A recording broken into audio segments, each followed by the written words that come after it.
Hi everyone, it's me Modupe, your own grassroots doctor at Dokita Diary. I welcome every one of us to the first episode for the year. That's the first video episode for 2020. As we all know, it's a new year, and most churches and other religious organizations are planning for the year, including a fasting period. And based on popular demand from messages we have received in our inbox, we'll be discussing fasting tonight. Fasting is the abstinence from all or some food and drinks for a set period of time. It's actually an old practice in many cultures as well as religions. There are different kind of fasting. Fasting can be water fasting. In this case, the individual chooses to drink only water for a certain period of time. There is juice fasting. This involves taking just juice, whether vegetable or fruit juice, for a certain period of time. And we have the intermittent fasting. This is the abstinence from all or certain food and drinks for a period of time, after which the individual resumes back to eating normally again. There are a few benefits from fasting. Some of them includes lowering of our blood sugar and better control of our blood sugar. Fasting can help lower our blood pressure as well, and it helps reduce unhealthy fat in the body. Some of this unhealthy fat clogs up our blood vessels and make us prone to things like heart attack and other coronary diseases. Fasting helps with inflammation in the body, which is our body's response to injury. It can help with weight loss as well. And some researches have shown that fasting can actually improve our brain function. A lot of people have asked Modupe, I've noticed that during fasting period, my breath smells really bad. Yes, that happens. Bad breath during fasting or period when we are hungry is called hunger breath.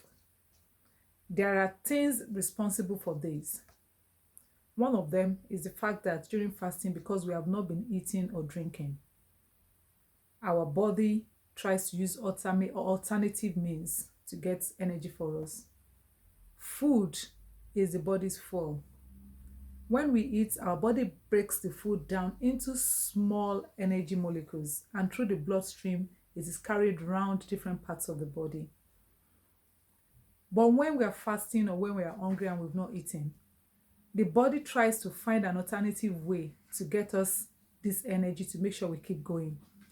In which case, the body burns out some of the fats that we have stored in our system. As this fat is burned down, part of the products produced is what we call ketones. When ketones are produced by the body during fasting or hunger period, it actually makes our breath smell very bad, or it gives a peculiar, unpleasant odor when we breathe. The other thing is our saliva flow. The saliva is actually a very important substance in the body. It helps to wash our food into the stomach, and it also helps to inhibit some bacteria. When we eat, the saliva flow increases at the time we are eating. Food helps the flow of saliva. And in between meal, when we are not eating, the flow of saliva is reduced.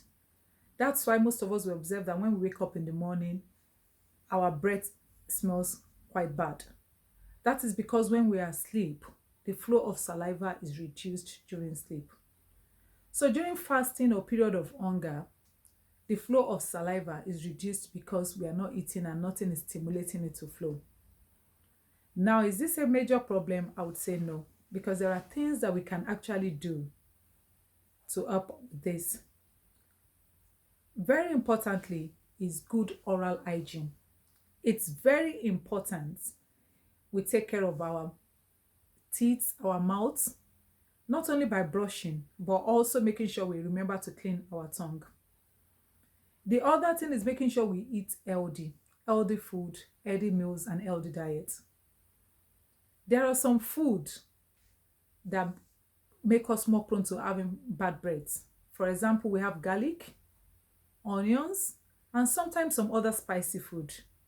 You may want to avoid this kind of food during the period of fasting. You could also try some oral mouthwash. I will advise you go for the one that doesn't have alcohol content in it. Some chewing gums can be helpful. I know some of us can be a bit skeptical about this because we feel it has sugar in it.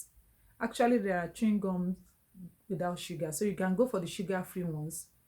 The more we chew gum, the more we stimulate the flow of our saliva, and that can also help with our breath.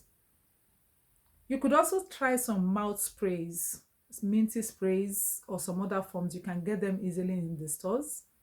This also can be quite helpful. So, who can fast?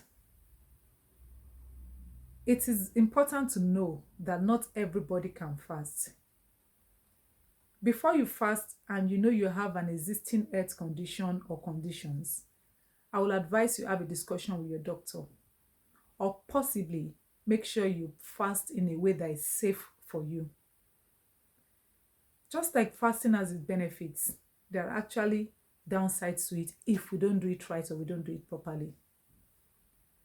I'm just going to give us a few tips about fasting now, what we should take note of whenever we are fasting.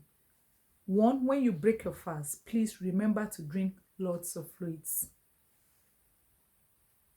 And make sure you eat healthy diet. The fluids helps to hydrate our kidneys and other vital organs, making them function properly as they should.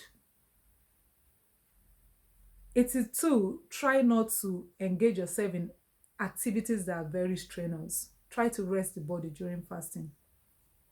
And the third part I'm going to mention, which is very important, especially for those who undergo extended fasting. That means those who fast continuously for very long time, for several days, is what we call the refeeding syndrome.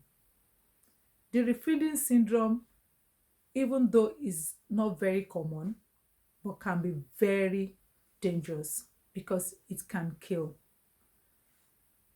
When people have been starved for a very long time, or malnourished, or have not been eating for a very long time, like in the period of fasting, there is a shift in the body electrolyte system. Electrolytes are basically salts in the body.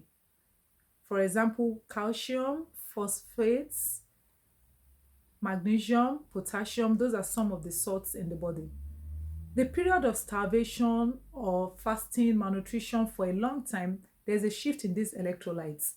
So when we go back to eating and we rush into eating very large quantity of food or drinking large quantity of nutritious drink, it can affect this shift in the body, and this can be very dangerous. So whenever we are fasted for a very long time, we need to be careful how we return back into eating. How do we manage or prevent refeeding syndrome? There are two ways. The first one is prevention. It's better to try and break your fast at regular interval than go over several days. However, if you have to, this brings us to the second part. Then you need to try and introduce your body back to food slowly and gradually. Don't try eating all you've not had in days at a go. Don't try eating all you've been eating the way you normally do before you went into the fasting period. You need to eat small quantity and gradually increase it. Usually the refeeding syndrome happens within 7 days after a long period of fast. So for the next 7 days roughly, after you've ended such long days of fast, try and eat small quantities rather than large quantities so that your body gradually gets back to its normal self. I hope we've all been able to pick something from this. Until we see again, it's me, Modupe, from Dokita Diary.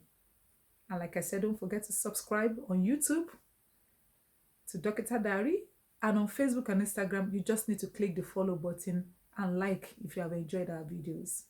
Bye. Have a blessed 2020. Take care.